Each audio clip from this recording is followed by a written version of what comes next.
Assalamualaikum warahmatullahi wabarakatuh. Waalaikumsalam. Sahabat aspirasi, jumpa lagi dengan Odi Fitriadi dalam podcast DPRD Kabupaten Tangerang.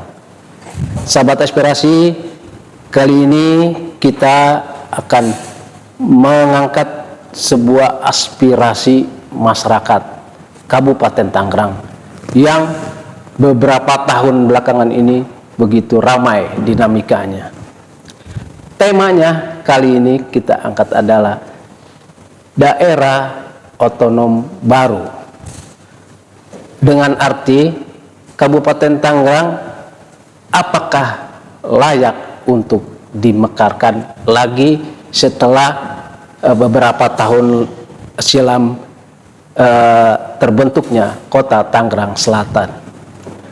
Sahabat aspirasi, Kabupaten Tangerang itu salah satu daerah yang geografisnya terluas di Provinsi Banten setelah Pandeglang dan Lebak. Berapa tahun belakangan ini muncul aspirasi masyarakat untuk membentuk daerah-daerah otonom baru di Kabupaten Tangerang. Mereka ingin mandiri, terpisah dari Kabupaten Tangerang. Kabupaten Tangerang sendiri mempunyai 29 kecamatan, 246 desa, dan 28 kelurahan. Dari letak geografis ini, berkembanglah itu wacana-wacana untuk mengembangkan daerah otonom baru. Dengan arti memekarkan kembali Kabupaten Tangerang menjadi daerah-daerah baru. Nah, untuk membahas lebih jauh perkembangan dari aspirasi masyarakat ini, bersama kita telah hadir Wakil Ketua DPRD Kabupaten Tangerang, Bapak Khalid Ismail. Assalamualaikum Pak Khalid. Waalaikumsalam Kang. Gimana kabar Bang? Alhamdulillah ketemu lagi gitu Bang. Iya. Silakan sapa dulu Pak Bang, sahabat aspirasinya. Baik, selamat sore. Assalamualaikum sahabat aspirasi. Saya dengan Wakil Ketua DPRD Haji Khalid Ismail ini mendapat undangan nih, untuk melaksanakan podcast. Iya. Ya, gimana? Oke, sahabat aspirasi, mungkin sudah begitu banyak yang mengenal Bang Khalid lah. Apalagi beliau adalah salah satu tokoh pembaharuan pengembangan di Kabupaten Tangerang. Bisa dikatakan Bang Khalid ini adalah tokoh pembaharuan pembangunan di Kabupaten Tangerang. Nah, kita langsung saja akan membahas dinamika dari aspirasi masyarakat tentang daerah otonom baru. Ada dua yang telah berkembang wacana pembentukan daerah otonom baru, yaitu Tangerang Tengah dan Tangerang Utara. Bang Khalid, ya, kalau melihat aspirasi masyarakat nih, masyarakat yang sekarang berapa tahun belakangan ini, menurut Bang Khalid, sudah layakkah Kabupaten Tangerang untuk dimekarkan kembali ya, gitu? Ya. Ada kembalinya karena ada Tangsel. Ya, baik, Kang Odi. Jadi bicara layak atau tidak layak, ini kan kita bisa melihat ada beberapa syarat secara normatif maupun syarat secara politis, kan gitu. Nah, kalau syarat secara normatif atau secara administratif, tentunya kan ada beberapa. Termasuk di situ kita lihat dari salah satunya sumber daya manusianya, SDM. Terus yang kedua infrastrukturnya, ya. Yang itu nanti balik kepada bagaimana potensi pendapatan daerah kalau kemudian dimekarkan. Itu. Nah, lagi secara politis ya mungkin tadi ada secara politis yang mungkin ada aturan di situ yang membolehkan atau tidak, karena memang ini kembali bahwa aspirasi ini datang dari masyarakat yang kemudian yang punya kebijakan adalah pemerintah pusat, kan gitu. Nah, maka pemerintah pusat itu apalagi sekarang dengan belum dicabutnya atau moratorium ya. tentang daerah pemekaran baru yang sekarang belum berjalan, ya artinya ini juga merupakan salah satu syarat yang belum terpenuhi kan gitu. Itu. Tapi kalau misalnya dari realita yang ada ya, menurut Bang Holid sendiri realis nggak aspirasi masyarakat itu untuk memekarkan Kabupaten Tangerang? Ya realistis sejauh kita melihatnya itu dari sisi apa kan gitu. Nah kan kadang-kadang kalau biasanya ini kan daerah induk ini bisa juga dengan merasa bangga bisa melahirkan kota baru, gitu kan? Iya. Karena berhasil di sisi lain, karena disitulah sebenarnya ini kan keberhasilan, bukan sebuah ketakutan kan gitu. Kalau kepala daerah ini mampu bisa merealisasikan apa yang menjadi keinginan masyarakat, ya tadi berarti kan itu dinamakan satu keberhasilan. Nah, keberhasilan di mana? Pertama, kalau kita bicara daerah otonom baru, berarti kan satu berhasil mendekatkan pelayanan. Kemudian yang kedua berhasil dari sisi infrastruktur, kemudian dari sisi ekonomi, karena disitulah udah kemandirian tadi. Ini tuh. Jadi mestinya sebuah kebanggaan bagi seorang kepala daerah yang bisa memberikan kepercayaan kepada masyarakat untuk daerah otonom baru itu kan gitu. Melahirkan. Betul, melahirkan. Tapi gitu. kalau selama ini dilihat bagaimana Pak perkembangan dari aspirasinya? Ada respon terhadap aspirasi ini dari pemerintah? Ya sebenarnya kan aspirasi ini kan ya berawal kan dulu 2014 ini ada muncul dalam RPJMD disusun juga kan bahwa ada 2 pemekaran wilayah ya termasuk utara dan dan tengah ya. Nah ini kan sebenarnya bukan hal yang tabu bahwa aspirasi ini juga muncul. Toh kemudian itu belum terrealisasi karena ada satu regulasi. Nah apa itu adalah di moratorium tadi itu. Jadi tapi selama moratorium itu belum dicabut berarti pemekaran daerah belum bisa dilaksanakan, Bang? Belum lah. Belum. Tapi di lapangan di realitas di lapangannya bahwa ini sudah bergerak dan bahkan elemen-elemen masyarakat sudah membentuk untuk meluruskan itu. Ya nggak apa-apa, sah-sah aja. Kan kita begini. Kalau persiapan daerah otonom baru ini kan panjang, gitu kan. Persiapan daerah otonom itu panjang. Di samping melihat dari sisi kajian administratif, politis dan geografis juga jadi ya kan mestinya ini menjadi bukan sebuah hambatan selama ini masih merupakan aspirasi gitu kan. Aspirasi dan itu terwadahi tadi. Nah, tinggal implementasi itu kan balik lagi. Nanti kan semuanya penilaian itu ada di pusat. Dan itu ada di pusat bagaimana mengkaji terkait layak atau tidaknya. Nah terus yang kedua kan kita lihat kan pada zamannya Pak Jokowi juga ada satu yang dimekarkan karena itu ya tadi hak prerogatif presiden bagaimana menentukan satu daerah itu. Nah tapi itu kan ya sampai sekarang belum full kan gitu. Itu. Tapi kalau ini Bang, ini kan tadi itu. Ini artinya bahwa ini aspirasi masyarakat dan ini sudah berjalan kalau di dinamika masyarakat mah berjalan tuh. Sudah ada pembentukan elemen untuk persiapan pembentukan daerah otonom baru Tangerang Tengah dan Tangerang Utara. Nah, kalau kemarin beberapa waktu lalu kita juga sudah beberapa kali ngebahas dengan DPRD. Kemudian kalangan DPRD mah udah oke katanya, silakan. Bahkan sudah memasukkan di dalam rancangan kemarin RPJMD-nya.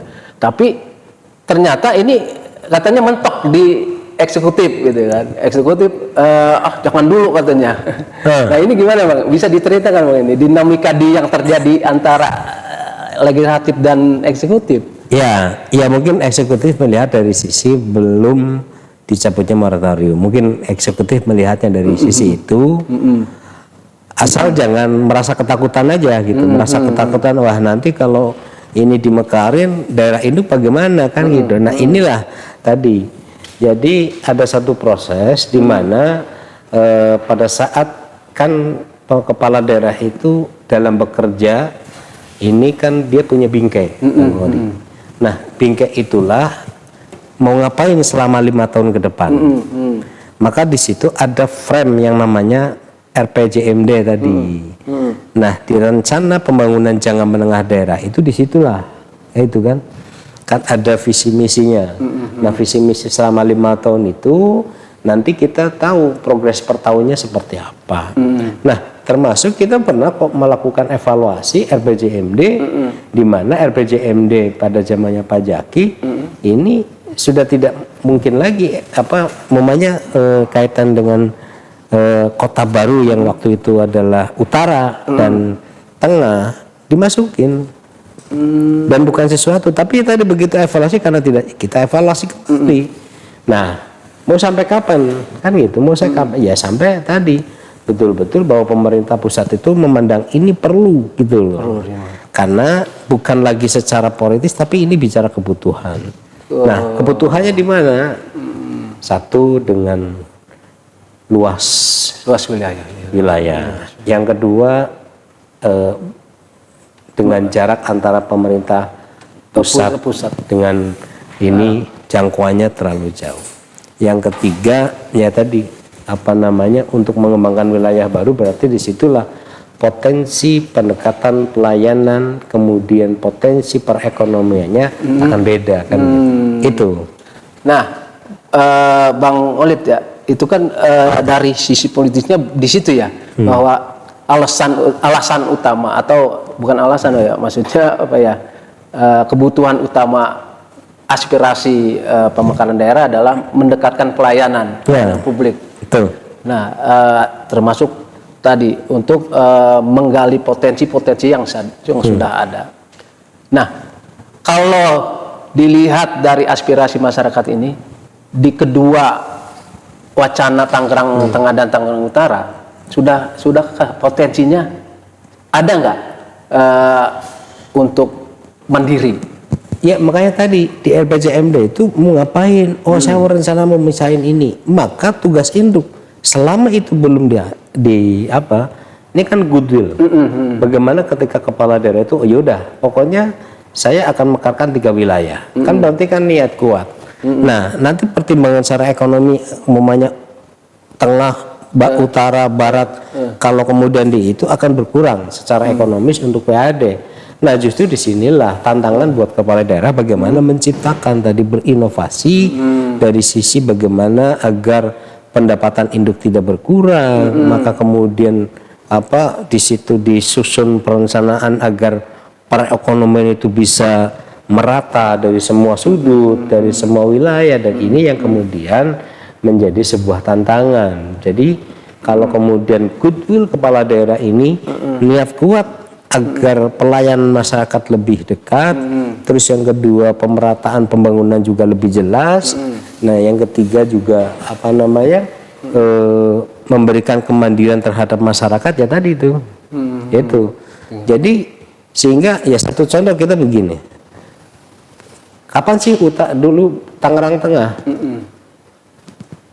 dulu Cipasera itu Tangerang Selatan, ya Tangerang Selatan. Kan kita lewat juga sana. Kan dulu itu perbatasan Jakarta. Dan ketika kita lewat BSD aja di situ kebun binas, hutan, kan gitu. Karet, ya. Iya, tapi dengan beraninya Pak Ismet itu ya sudah, gitu kan. Nah, disitulah ketika potensi itu ada, maka ada elemen masyarakat yang tergabung dalam dulu itu namanya Cipasera, gitu kan. Ya. Nah, kemudian dirubah menjadi apa? Saya lupa itu. Badan koordinasi. Nah, Bakor Cipasera. Bakor. Nah, tadi. Nah, apakah kemudian pemerataan pembangunan sampai kepada Tangerang Tengah? Belum, karena Tangerang Tengah juga sama posisinya. perbatasan dengan Bogor dan kota. Nah kan, akhirnya kan dengan keberanian kepala daerah membuka akses perekonomian, jaringan struktur jalan yang sudah ditetapkan, kemudian mendatangkan investor dan lain sebagainya. Sekarang orang bilang apa? Layak. Nah, apa bedanya dengan utara? Utara yang dulu mungkin dikenal dengan daerah yang termarginal, kan gitu. Tapi dengan kebijakan pemerintah daerah welcome terhadap semua investor, nah disinilah kita melihat dari sisi itu gitu loh, sehingga begitu cepat pembangunan infrastruktur, kemudian bagaimana pusat-pusat perekonomian yang kemudian itu membangkitkan terhadap daya beli masyarakat, yang itu kemudian menentukan kepada pendapatan daerah. Nah, saya pikir ini sesuatu hal yang menjadi inovasi yang terbaru buat kepala daerah, sekaligus tantangan. Sekaligus tantangan karena ya tadi itu. Jadi ya kalau kita cuman menjadi sebuah daerah yang kemudian tinggal duduk doang, ya ngapain? Itu kan? Iya, Bang. Ya. Tapi kan ini maksudnya setelah berkembang, betul, seperti sekarang lah, Tangerang Tengah maupun Tangerang Utara. Nah kemudian sudah semangat nih teman-teman di gerakan pembentukan daerah baru. Tapi ternyata tadi itu muncul, kemarin sempat ribut-ribut kan, sempat ada yang bilang begini, bilang begitu, bahwa pemerintah daerah Kabupaten Tangerang tidak mendukung karena tidak masuk di RPJMD itu. Nah, ini menurut Bang Oli, apakah ada, tadi Bang Oli bilang pemerintah daerah melihat karena moratoriumnya. Tapi kan kalau masyarakat taunya, wah ini mah pemerintah daerah. Tapi saya jamin ini dimasukkan ke dalam RPJMD, cuman bahasa bukan DOB, tapi bagaimana pengembangan daerah, pengembangan wilayah, pengembangan wilayah utara, tengah, dan barat, gitu kan? Ada ya Bang ya? Ada. Jadi memang sebutannya bukannya pemekaran ya waktu di RPJMD. Betul. Oh, jadi di RPJMD itu disebutkannya pengembangan. Nah, ini kalau maknanya sama kalau dari eksekutif itu. Iya sama lah, kalau dari kan gini, bagaimana pengembangan wilayah utara kan spesifik, dan pengembangan wilayah tengah kan spesifik tuh. Artinya kalau pengembangan wilayah utara, maka ini adalah embrio bagaimana pemerintah daerah akan menjadikan bahwa ini menjadi sebuah kota yang terpisah dari Kabupaten Tangerang, gitu kan? Nah maka itu akan dipenuhi dulu secara administratif, gitu loh. Apa bukannya daerah induk itu ketakutan akan kehilangan PAD kalau dimekarkan ini di daerah ini? Kalau yang tidak punya inovasi pasti ketakutan, iya kan? Kan kalau dia punya inovasi, saya yakin nggak akan takut. Kenapa? Ya kita contoh, saya bilang contoh Tangerang Tengah dulu apa sih kan gitu, tapi sekarang menjadi sebuah daerah di mana pendapatan daerahnya pajaknya paling tinggi di Kabupaten Tangerang lain, di daerah-daerah lain yang di dalam Kabupaten Tangerang. Nah, prediksi ini sama ketika bicara utara, kan gitu. Apalagi sekarang pemerintah daerah sudah welcome terhadap investor, gitu kan. Nah, sehingga tadi itu mempercepat pembangunan infrastruktur dan mempercepat bagaimana daya beli masyarakat, pendapatan masyarakat semakin meningkat, kemudian itu menjadi salah satu daya dukung bagaimana daya beli masyarakat meningkat, kan itu. Nah, yakinlah kenapa? Karena tadi kita lihat, kalau kita bicara Tangerang Tengah, ya Tangerang Tengah ini kan dulu kita dulu itu kan kita nggak pernah berpikir akan semegah itu sekarang, kan gitu. Dan prosesnya ya tadi, jadi sehingga ketika mereka minta dimekarkan, itu kan tadi satu syarat dulu, Tangerang Selatan, kan gitu. Nah Tangerang Selatan sekarang sudah berdiri, bahkan lebih, ya kan tadi bisa lebih ini lagi terhadap pelayanan dasar masyarakat, lebih dinamis. Betul, lagi, lebih dinamis lagi. Maka sekarang kan kita lihat tuh pesat kan kemajuannya. Oke, sahabat aspirasi, ada sebuah ungkapan yang menyatakan begini, Pak Bang, bahwa pemekaran daerah itu misalnya kayak Tangerang Tengah sekarang dan Tangerang Utara. Ini bukan Pemda sebetulnya yang ngebangun segala fasilitas yang ada di situ, tapi pengembang besar kayak BSD, Sumarekon, ada di sana, ada PIK di Tangerang Utara. Nah, ini pengembang ini sebetulnya yang sebetulnya disebut masyarakat itu berjasa untuk mengembangkan daerah-daerah. Akhirnya muncullah itu kebutuhan dasarnya sudah ada, infrastrukturnya sudah bagus. Ini masyarakat bilang ini bukan Pemda, tapi ini pengembang yang menghasilkan ini. Makanya tidak ada alasan buat Pemda untuk menolak aspirasi kami, kata pergerakan-pergerakan. Nah, kalau kacamata Bang Olid sebagai wakil rakyat, ungkapan dari masyarakat ini ada benarnya atau tidak nih, Bang? Bahwa Pemda di sini hanya sebatas apa ya? Karena yang ngebangun bukan Pemda. Ya kan tadi dengan segala daya dan kekurangan dan kemampuan pemerintah daerah dari sisi finansial, kan gitu. Nah, ya nggak mungkin lah kalau nggak ada pihak ketiga kemudian bisa terjadi menjadi sebuah kota yang modern atau kota yang mandiri. Nah, termasuk apa yang disampaikan oleh rekan-rekan kita masyarakat bahwa tadi kan yang jelas disitulah ada mekanisme atau standar operasional prosedur bahwa dalam pembangunan atau dalam membangun itu ada yang disebut dengan syarat kolaboratif. Kolaboratif. Iya, kolaboratif antar instansi, kolaboratif antar wilayah, kolaborasi antar kewenangan, kolaborasi antar pemerintah dengan masyarakat, kan gitu. Nah, inilah yang kemudian kolaborasi antara pemerintah dengan pengusaha. Ini kita jangan mendeskripsikan sesuatu yang negatif ya. Karena tadi segala sesuatu perencanaan itu kalau tidak dibarengi dengan kolaboratif, karena perencanaan itu tidak berdiri sendiri. Artinya tadi satu contoh umpamanya pemberantasan kemiskinan. Lalu pertanyaan saya, apakah kemudian cukup dengan Pemda? Nggak bisa.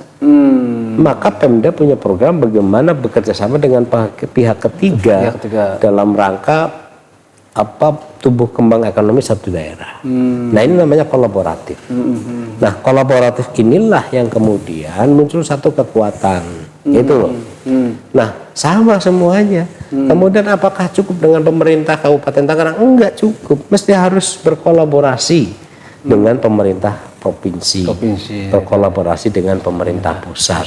Nah, ini yang kemudian bahwa selalu saya sampaikan, sebuah perencanaan tidak dibarengi dengan data dan dalam pelaksananya tidak kolaboratif, nonsen, tidak akan jalan.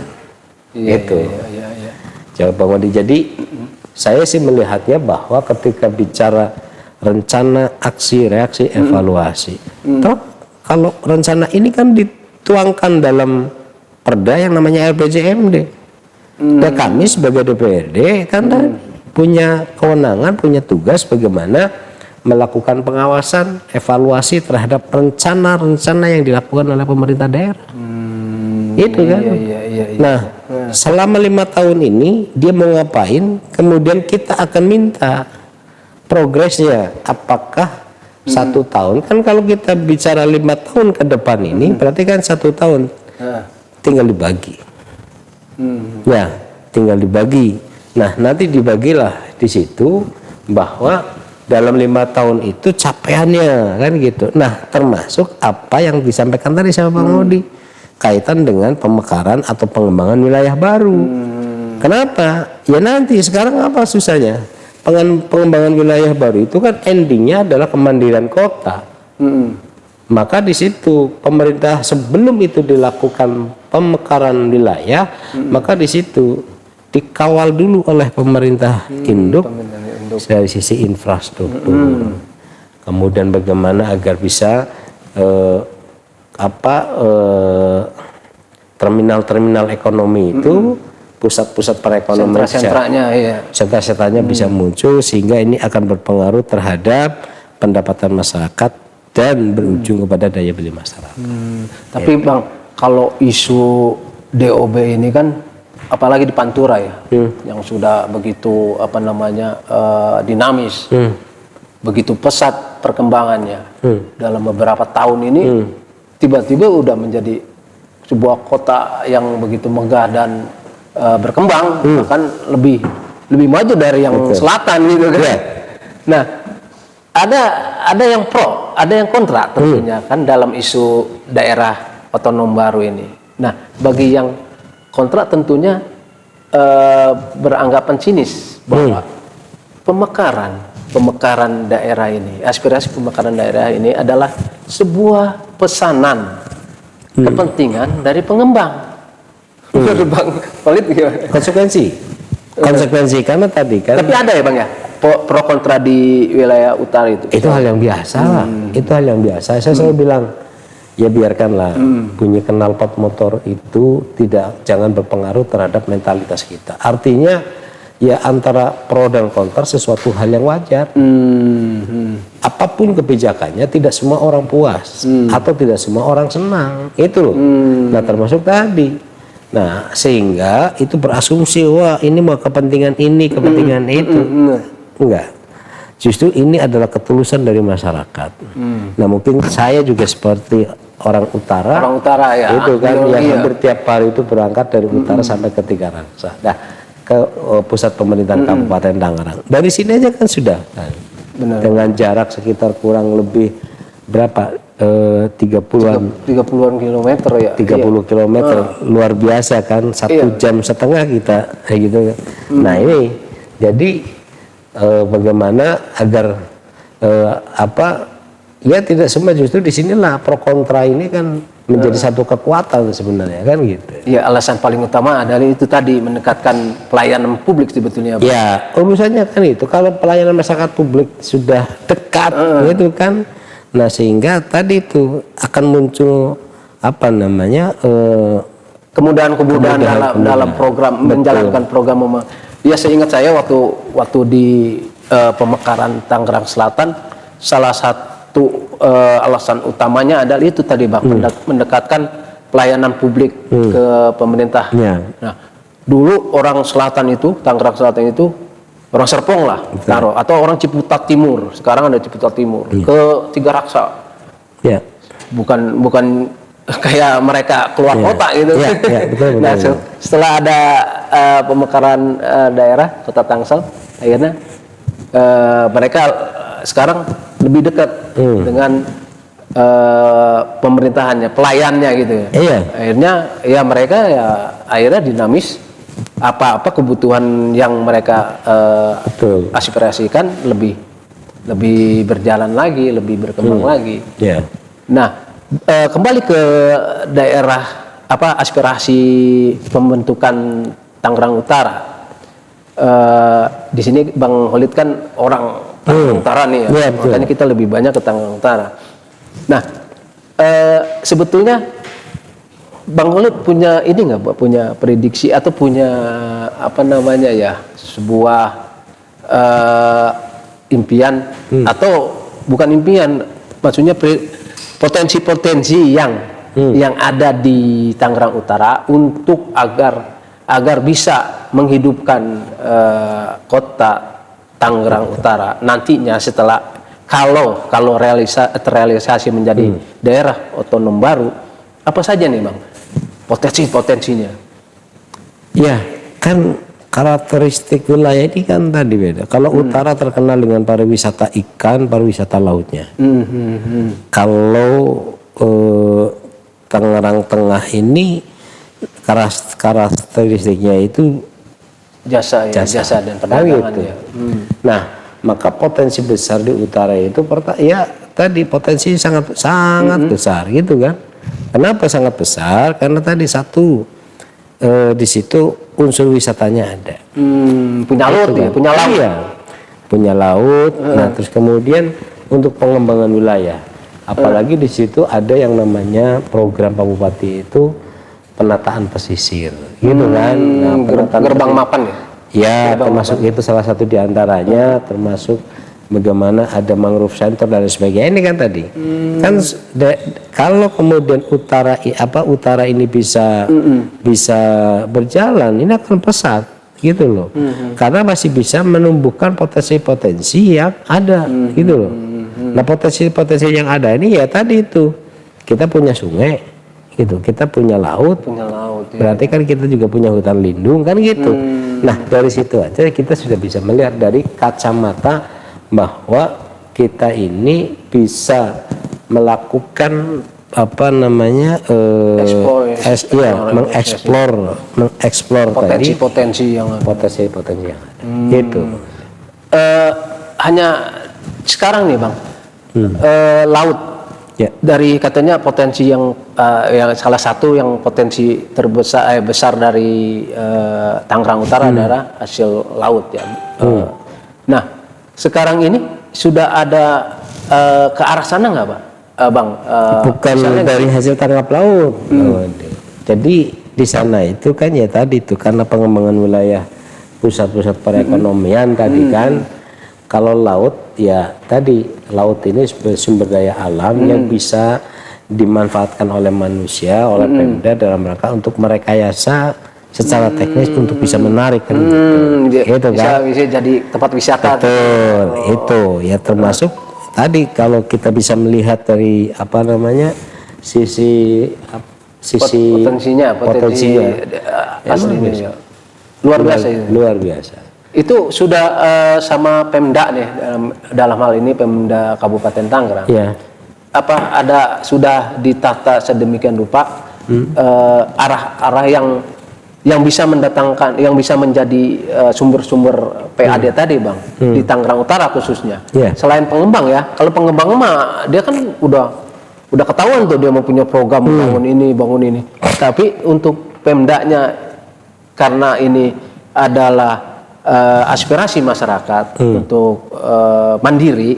Nah, Pemda ada nggak Pemda Kabupaten Tangerang mengarah untuk mendirikan pusat-pusat sentra-sentra yang tadi Abang bilang? Satu keharusan kan tadi dalam RPJMD itu disusun Bang. Disusun pertama apa saja sih program unggulannya, program wajibnya apa, gitu kan. Nah, program-program wajib seperti pendidikan, kesehatan kan itu. Ada juga apa namanya program unggulannya apa. Nah, apa namanya yang itu kemudian bisa menjadi salah satu daya tarik buat kita ya orang awam. Jadi potensi terbangun dengan apa dengan karakteristiknya ya, karakteristik itu sendiri. Jadi utara ini luar biasa. Luar biasa ya. Luar biasa sebetulnya ya. Betul Bang, betul.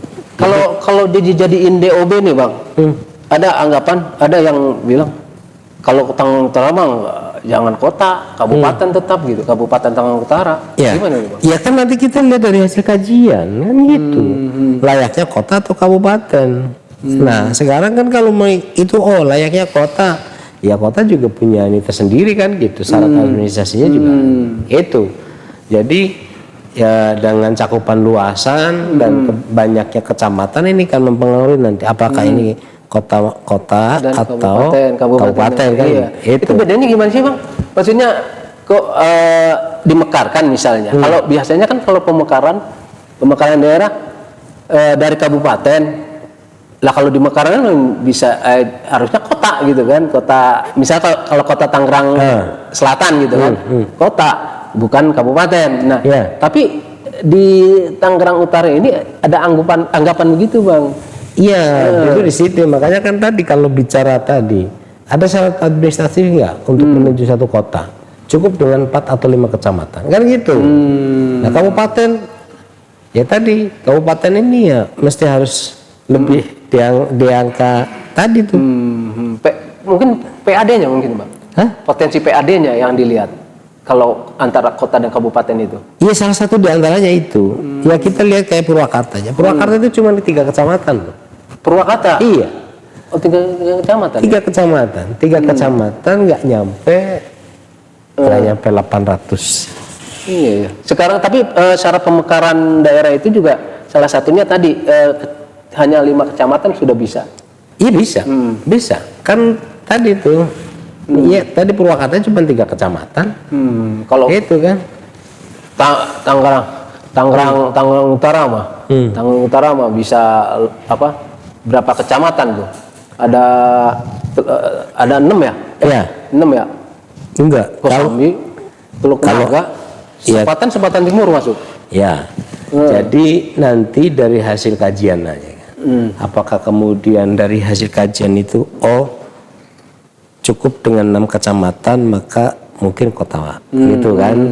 Nah, kalau mungkin lebih dari 8 atau 9 mungkin bisa kabupaten, karena kalau menurut dari untuk di wilayah utara mungkin itu kan perbatasan antara Serang pertama ya? Iya, enggak. Sama Jakarta.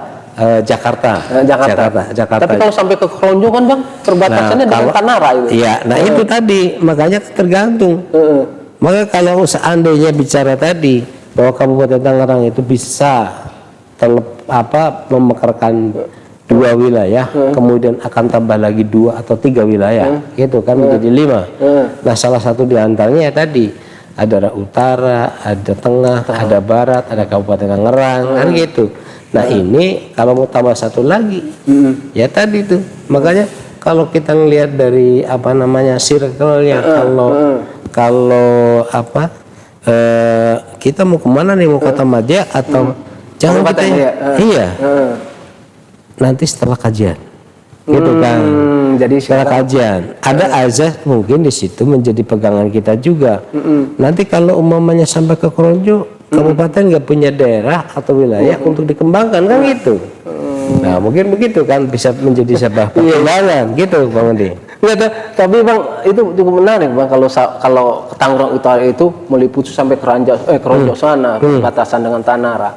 Dan sebelum podcast tadi itu saya begitu buka Google, buka HP itu tuh di opening Google-nya ada inilah kecamatan yang minta cerai dari kabupaten.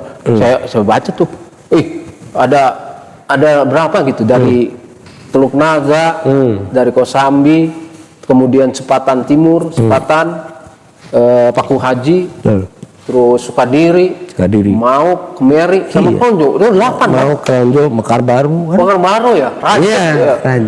Nah itu, ini mah semua wilayah utara di Kabupaten Tangerang nantinya menjadi yang dimekarkan, yang aspirasinya. Nah, oke, sahabat aspirasi, demikian sedikit banyak kita mengulas tentang aspirasi pemekaran daerah bersama Bang Khalid, Wakil Ketua DPRD Kabupaten Tangerang. Bang Khalid, silakan sebagai closing statement, apa yang perlu disampaikan kepada sahabat aspirasi yang memang khususnya kepada para penggerak daerah otonomi baru ini. Ya, baik. Sahabat aspirasi, bahwa rencana tanpa aksi adalah mimpi. Rencana dibarengi dengan aksi, pasti di situ akan muncul reaksi.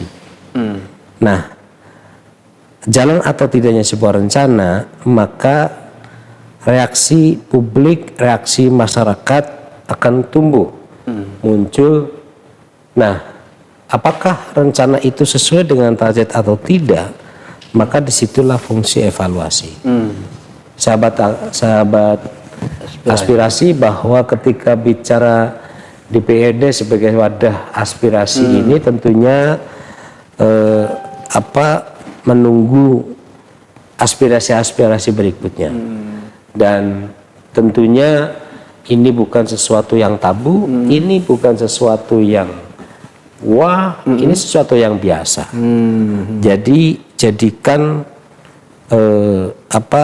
momentum agar kita punya merencanakan sebuah pemekaran wilayah baru itu, walaupun di situ ada satu regulasi yang memang sampai saat sekarang sama pemerintah pusat itu belum dicabut moratorium itu. Tapi bukan berarti kita terhenti memberikan atau memunculkan inovasi dan aspirasi. Karena tadi kalau kita berhenti di situ, maka ada satu loss, kehilangan kita aspirasi, kehilangan kita inovasi. Biarkan masyarakat berjalan dengan keinginan dan masyarakat seperti apa, tapi fatsun aturan dipegang. Jadi mungkin itu sahabat aspirasi berharap bahwa momentum penyusunan atau perda RPJMD adalah sesuatu yang buat kita lihat bersama apakah yang dilakukan oleh kepala daerah itu sesuai dengan apa yang sudah tertuang dalam RPJMD. Mungkin itu. Oke, sahabat aspirasi, demikian banyak wejangan yang telah disampaikan Bang Khalid sebagai Wakil Ketua DPRD Kabupaten Tangerang. Nah, bagi para penggerak atau inisiator dari pemekaran daerah di Kabupaten Tangerang, teruslah berjalan, teruslah bergerak sesuai dengan tahapan-tahapan yang telah diberikan ruang untuk merealisasikan aspirasinya tersebut. Mari kita jaring aspirasi, kemudian kita awasi, lalu kita dorong realisasinya. Saya Odi Fitriadi, sampai jumpa lagi. Assalamualaikum warahmatullahi wabarakatuh. Waalaikumsalam warahmatullahi wabarakatuh. Ya, terima kasih.